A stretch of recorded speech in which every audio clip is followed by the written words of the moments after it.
Even if the Pope has the power to strip a man of his faith, as long as I control Europe's credit network, secular kings must bow to my ledger.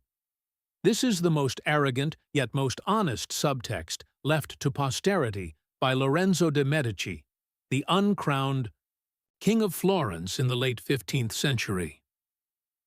On the power chessboard of Renaissance Europe, life and death, the rise and fall of royal power, were often decided not by the charge of heavy cavalry or the thickness of city walls, but by a secret weapon completely overlooked by most feudal monarchs and military commanders of the time. This weapon had no smoke, no weight, and was even invisible to the naked eye. It consisted of parchment filled with lending figures. It was a mathematical game played in the shadowy backrooms of banks and on the carriages of transnational merchants. This is the story we are going to tell today, how the Medici family used this secret weapon under the Pope's total economic blockade and the pressure of a massive invading army to turn a hostile takeover against their family into a financial dimensional strike against the entire old European system. To tell this story fully, we cannot sit in a museum admiring Michelangelo's sculptures. We need to go back to the Italian peninsula in 1478, standing in the crumbling center of power of the Florentine Republic. If you stood in Lorenzo de Medici's study back then, you wouldn't smell the ink of the Renaissance. You would only smell panic and the despair of impending bankruptcy. Florence at the time was the equivalent of today's Wall Street, and in the newspapers and diplomatic rhetoric across Europe, Lorenzo was an untouchable overlord. But in the reality of the financial ledgers, he was facing the most terrifying liquidity crisis since the bank's founding. According to internal letters left by the Medici Bank, the situation was already on the brink of collapse. This collapse wasn't due to a lack of gold. It was because they were facing a state-level supply cut. In that era, the Catholic Church was the largest multinational conglomerate in all of Europe, and the Pope at the time, Sixtus IV, was extremely dissatisfied with the Medici family's monopoly in the financial world. The Pope made an extreme business decision. He unilaterally tore up the agreement with the Medici Bank and transferred the Vatican's massive fund settlement business entirely to the Medici's biggest commercial rival in Florence, the Pazzi family. This wasn't just a simple change of agents. In the 15th century, losing the Pope's account meant losing macroeconomic control over all of Europe's cash flow. Relying on the Pope's exclusive authorization, the Pazzi family launched a long-planned hostile takeover within Florence. In April 1478, the Pazzi launched a lightning coup. Inside the Florence cathedral, a sudden ambush struck. In this coup, Lorenzo lost his most important business partner, his own brother, Giuliano, and Lorenzo himself was forced to retreat, barely escaping with his life, although the coup failed due to the resistance of the Florentine citizens and the Pazzi failed to seize power. This was by no means the end of the crisis. It was exactly the beginning of true terror. Hundreds of kilometers away in the Vatican in Rome, Pope Sixtus IV sneered as he looked at the map of Italy on his wall. Although the Pazzi's physical coup failed, he held a trump card far more lethal than 10,000 assassins, the dual economic sanction of divine right and secular power. This was an ultimate weapon called an interdict. This was absolutely not just a religious punishment. It was a physical and economic iron curtain. Under this ban, Florence was isolated from all of Europe. The terms of the ban were extremely brutal. All merchants from other countries had to immediately cease trading with Florence. Any debtor who owed money to a Florentine could now legally refuse to repay. Any overseas assets or goods belonging to a Florentine could be legally seized and confiscated by anyone. This created a complete dead end. Wool from London couldn't be shipped in. Payments from Bruges couldn't be collected. The Medici Bank's credit chain faced the risk of being instantly snapped. But that wasn't all. The Pope not only issued economic sanctions, he also mobilized secular military forces. He allied with the most powerful military machine on the Italian peninsula at the time, the Kingdom of Naples. The King of Naples personally led a massive, heavily armored army directly to the gates of Florence, tightly besieging the city. This was no longer pure commercial competition. It was physical, absolute isolation. In the 15th century, without modern communication and transnational financial laws, keeping a multinational bank's credit from breaking while besieged by enemy forces and legally defaulted upon by all of Europe. This was considered an absolutely impossible mission at the time, until the cornered Lorenzo de Medici made a decision that chilled everyone. In the winter of 1479, Florence was running out of supplies, and the treasury was empty. The enemy army, outside the city, was preparing for the final assault. The council was filled with voices of surrender. At this very moment, Lorenzo didn't choose to put on armor and stand on the city walls to wait for death. Nor did he choose to take the last of the gold from the bank's vaults to pay the troops. He took out his secret weapon. This weapon wasn't some high tech. It was a piece of paper, scientifically known as a letter of credit and a bill of exchange. In that era, most feudal monarchs saw bills of exchange as simple IOUs between merchants. But in Lorenzo's hands, this was a quantum weapon capable of penetrating any physical defense line and bypassing any military blockade. His plan was insane to the extreme. He wouldn't just break the sanctions. He would use the sanctions. He would get the King of Naples and the Pope to personally destroy the very blockade line they had built. Does this sound like a fantasy? No. This exploited a massive blind spot in the economic understanding of the Pope and feudal monarchs at the time. To understand Lorenzo's breakthrough, one must first understand the economic model in the brains of the King of Naples and the Pope. Although they commanded the most powerful armies, economically, they were typical mercantilists and feudal lords. In the eyes of monarchs of that era, the logic of wealth was crude and simple. Gold and land equal national power. War is a zero-sum game. As long as I besiege your city and cut off your food and physical gold shipments, your city will mutiny because it can't pay its soldiers, and your bank will collapse because it has no cash. The fundamental purpose of the Pope's Interdict and the Neapolitan army's siege was to trigger a bank run on the Medici Bank. They wanted Lorenzo to go bankrupt due to a depleted cash flow. Lorenzo keenly grasped this system bug. He asked himself a question. What if I don't transport gold into the city from the outside, but instead voluntarily transfer debt and credit outside the city? If Florence voluntarily transfers massive book assets to the enemy's rear through bills of exchange, what does that look like in the Pope's eyes? According to feudal logic, this is the Medici family transferring assets, preparing to flee. This is Florence being drained dry. This was a massive cognitive trap. The Pope only saw the surface phenomenon of physical gold failing to enter Florence. But he ignored the second law of finance, liquidity and hedging. Gold not entering Florence didn't mean the Medici financial empire had stopped running by the end of 1479. The tension in the air of Florence was at its peak. Although the Neapolitan army was still flexing its muscles outside the city, an invisible counterattack had quietly begun across various financial centers in Europe.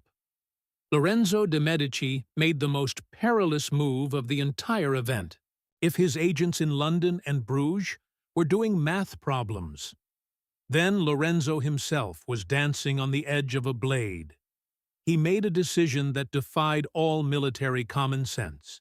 He didn't hide in heavily guarded Florence.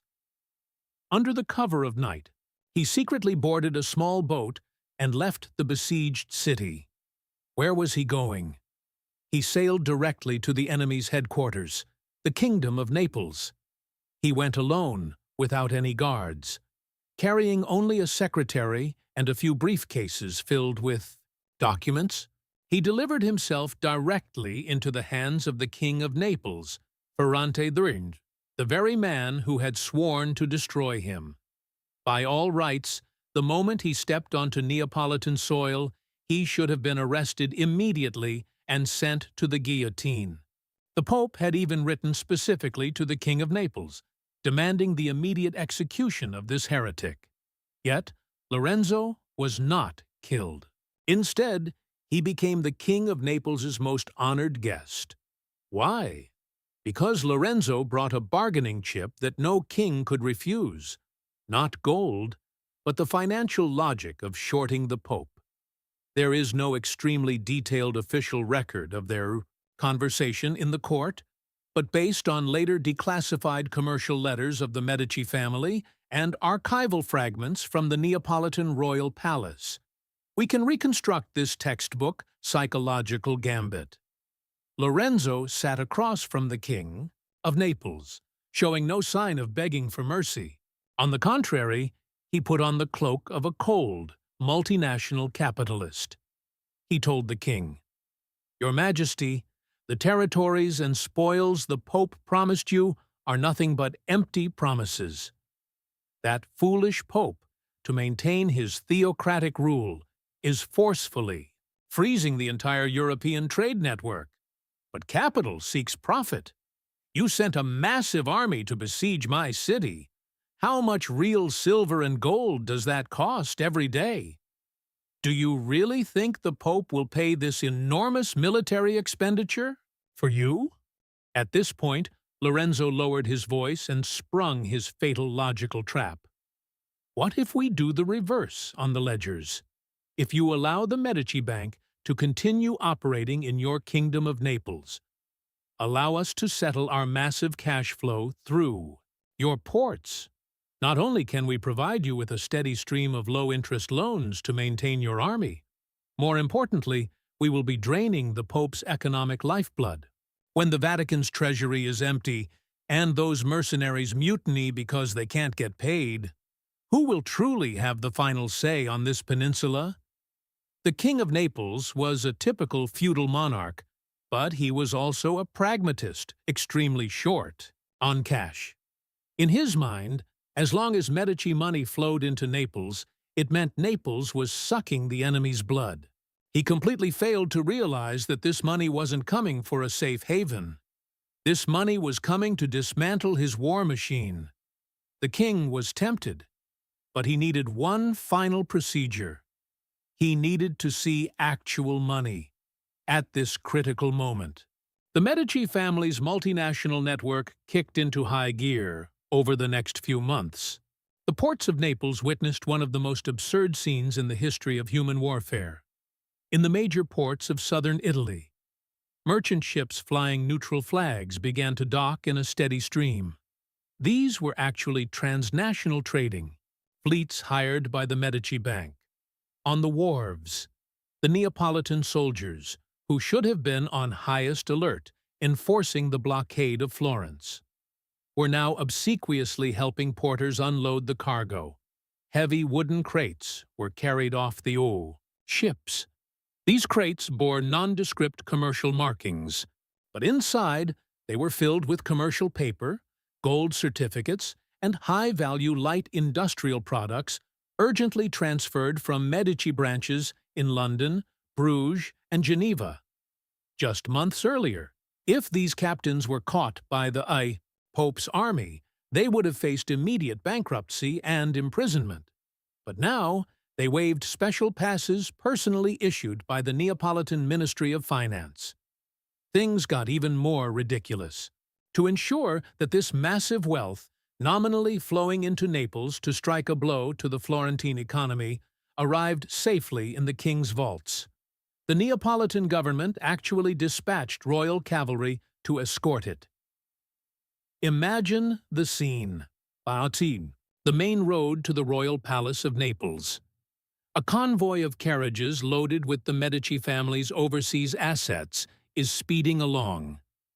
Flanking the carriages are the King of Naples's elite cavalry, riding tall horses, vigilantly watching the surroundings, protecting this wealth from bandits. Passing Neapolitan civilians might have tipped their hats, thinking this was war reparations the great king had squeezed from the Florentines. But, in reality, Lorenzo de Medici was using Neapolitan horses and Neapolitan roads to transport the very blade that would soon dismantle the Pope's alliance. The assets arrived safely at the financial center of Naples. But this was only the first step. The money was now in Naples, hundreds of kilometers away from besieged Florence. If large quantities of physical gold coins were shipped directly to Florence, they would not only be intercepted by the Pope's army stationed at the front lines, but the entire charge of aiding the enemy would be proven, and Lorenzo's plan would be completely exposed, just at this moment. The secret weapon, the bill of exchange, formally took the stage. Here, we need to touch slightly on the technical aspect and break down how the bill of exchange worked. It was this mechanism that allowed the Medici family to achieve quantum teleportation of funds after receiving the overseas assets. Lorenzo didn't transport them out of Naples.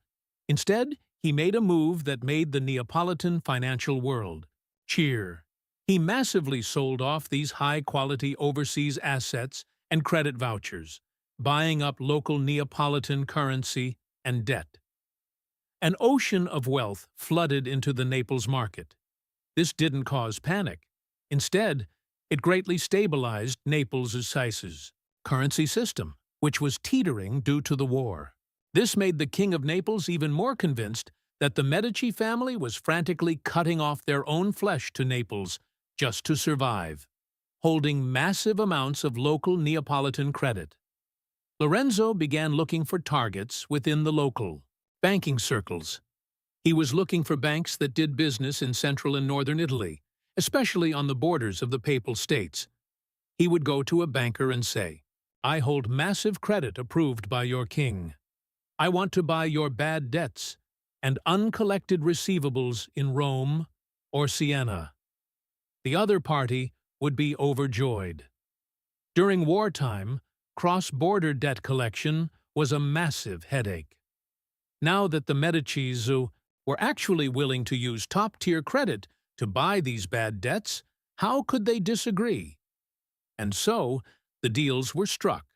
Lorenzo paid out Neapolitan book credit and received thick stacks of bills of exchange. These bills read something like this: "Upon presentation of this note, please pay the bearer 10,000 ducats. Payer, XX Bank in Rome." This single step was a true stroke of genius. Laundering. The Medici wealth stayed in Naples, becoming reserves for the Neapolitan banking system, which pleased the king. Invisibility. Heavy physical assets and materials, transformed into lightweight paper. Leverage. In reality, it was the bankers inside the Pope's alliance who were preparing the war funds for Lorenzo. Subsequently, Lorenzo dispatched his legendary team of couriers. These couriers usually disguised themselves as ordinary cloth merchants, drifters, or even wounded soldiers. They sewed these thin bills into their collars, hid them in the soles of their shoes, or even rolled them inside hollow wooden walking sticks. Riding fast horses. They passed through layer after layer of checkpoints set up by the Papal States in central Italy. The Pope's sentries would carefully search their carriages for smuggled weapons and search their luggage for chests of gold, but absolutely No one would carefully scrutinize a few crumpled commercial letters in a merchant's inner pocket. Even if they saw them, they would just assume they were ordinary invoices. Just like that. These invaluable slips of paper penetrated the Pope's physical defense lines like a virus, crossed the encirclement, and finally arrived in the tents of the mercenary commanders outside Florence.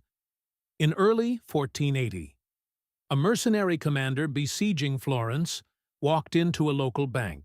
This time, he didn't bring the Pope's empty checks that could never be cashed. Instead, he slammed a stack of bills of exchange signed with the name Medici onto the counter. In that chaotic era, a Pope's secular promise might be worthless, but a Medici signature was harder than gold. Seeing the bills, the local bankers didn't ask any questions. They opened their vaults. Box after box of heavy gold coins were carried out. When real gold and silver were distributed into the hands of the mercenaries, the army besieging Florence immediately underwent a qualitative change. Prior to this, because the Pope's treasury was empty, these mercenaries hadn't been paid for months. Morale was rock bottom, and they were ready to mutiny at any moment. Now, who paid their salary? The Medicis. This move was more effective than any diplomatic rhetoric. The mercenary legions originally preparing to launch a final assault on Florence suddenly stopped advancing. Some generals declared neutrality, while others simply packed up and withdrew to their bases. Some generals even privately indicated to Lorenzo that as long as the funds kept flowing, they were ready to turn their spears against the Pope at any time. This is the terrifying lethality brought about by the weaponization of finance. Pope Sixtus IV realized in despair in the Vatican. Although he was nominally the spiritual leader of all of Europe and held the most sacred interdict, he couldn't even command the army he had hired himself. The Pope's logic of mercantilism and military conquest was completely overturned. It wasn't that Florence's army won a field battle, it was the Medici bills of exchange that bought out the military loyalty of the entire Italian peninsula. In the spring of 1480, Lorenzo de Medici, carrying the peace treaty signed with the King of Naples, returned to Florence unscathed. The Pope's economic sanctions and military siege had become a complete joke. But in the weeks of his victorious return, something happened that the Pope would never understand until his dying day. Just as the Pope was forced to agree to lift the Interdict on Florence, the prices of Florentine government bonds, which had plummeted to rock bottom due to the sanctions, began to skyrocket frantically. Who was quietly buying up these bonds, considered waste paper, at the most desperate bottom? He was Lorenzo. The banker who had just used financial means to resolve a national crisis instantly transformed into the most ruthless bottom fisher. He didn't go bankrupt in the crisis. Instead, he poured all the family's cash flow into frantically absorbing Florentine national debt. He wasn't betting on the outcome of a single battle. He was betting on the national fortune of the city of Florence for the next 100 years. History proved him right. After the crisis was resolved, Florence's trade reopened, and bond prices multiplied several times over in a very short period. Considering the leverage attributes of the time, the Medici family's wealth not only didn't shrink during this crisis, but completed an extremely terrifying expansion. But this money wasn't earned through conspiracy. It was earned through precise predictions of macroeconomic cycles and geopolitics. While everyone else was staring at the cannons outside the city walls, he had already seen through to the post-war economic recovery cycle. After the crisis passed and the smoke cleared, the major city-states of Italy were surprised to find that although the Pope still sat on the throne in the Vatican, they had a new master over their heads. Lorenzo used the massive political prestige brought by this crisis to carry out an extremely profound institutional reform in Florence. He established the Council of 70, composed of his confidants. He fundamentally stripped the traditional assembly of its power, concentrating the Republic's financial, diplomatic, and military authority entirely in his own hands. The nature of power had shifted. Previously, if a city-state wanted to launch a war, it needed nobles to hold meetings to discuss it, and it needed to raise horses and troops. But under the prototype of the modern financial system at the end of the 15th century, if you dared to defy the will of the Medici family, your national credit rating would go to zero. You would never be able to borrow a single penny in the European market again, and your government would immediately go bankrupt by controlling Europe's credit network and foreign exchange settlements. The Medici family effectively gained veto power over Italy and even half of Europe, having told this story. We can now answer that question. What exactly was the secret weapon the Medici family used to defeat the Pope's blockade and control Florence? Was it those commercial papers escorted by Neapolitan cavalry? Was it the couriers hiding in their shoe soles crossing the blockade lines? Or was it their gold reserves, rich enough to rival nations?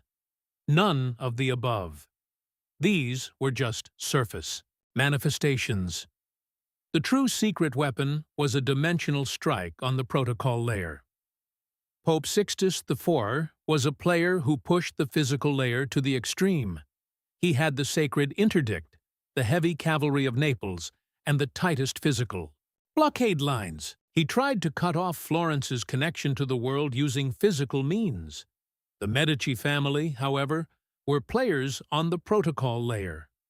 They understood that in this world, the flow of capital, information, and credit follows a deeper logic than physical borders. When the Pope saw no gold being transported into Florence, he saw physical scarcity.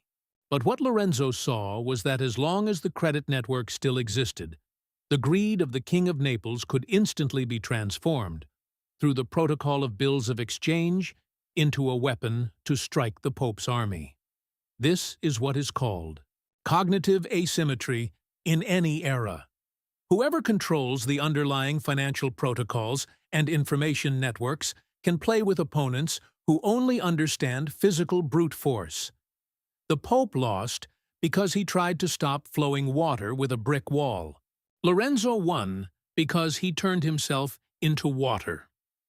The bills of exchange in this story are just like those seemingly insignificant commercial contracts in the history books. They look ordinary, even boring.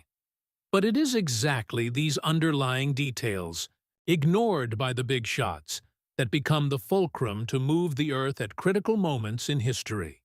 If you want to understand history, don't just stare at the person sitting on the throne.